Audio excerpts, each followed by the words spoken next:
Oui, chers collègues, ma collègue Céline Brulin a déjà mis en exergue les immenses défauts des mesures qui sont proposées d'augmenter les cotisations des collectivités locales et de compenser celles du secteur privé par une réduction de la branche des accidents du travail qui franchement sont tellement importants en France, on ne peut pas comme ça couper dans ces crédits.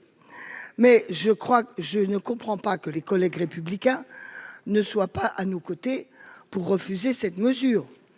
Puisque vous avez dû recevoir, comme moi, en tout cas les élus d'Île-de-France, la lettre du président de l'association des maires d'Île-de-France qui nous fait copie du courrier qu'il a fait à Madame Borne. Qu'est-ce qu'il indique? Il indique qu'il proteste contre l'augmentation, dans le cadre de la réforme des retraites, des cotisations CNRACL à partir de 2024, dont l'estimation selon l'impact d'études d'impact pour toute fonction publique territoriale sera de 600 à 700 millions d'euros par an.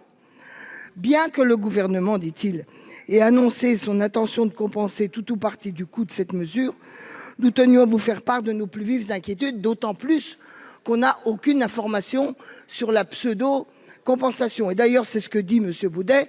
Il dit, de toute façon, la compensation, c'est à l'instant T et pas inscrit dans la durée.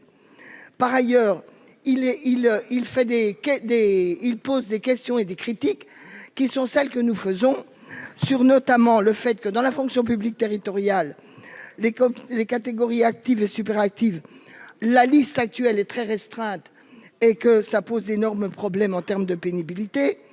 Il dit qu'on doit anticiper l'augmentation de l'absentéisme avec le report de l'âge légal de 64 ans et que dans la fonction publique, ça induit des dépenses, mais pas seulement des dépenses. Il faut conclure, chers collègues. Mais souvent l'interruption du service public. Merci.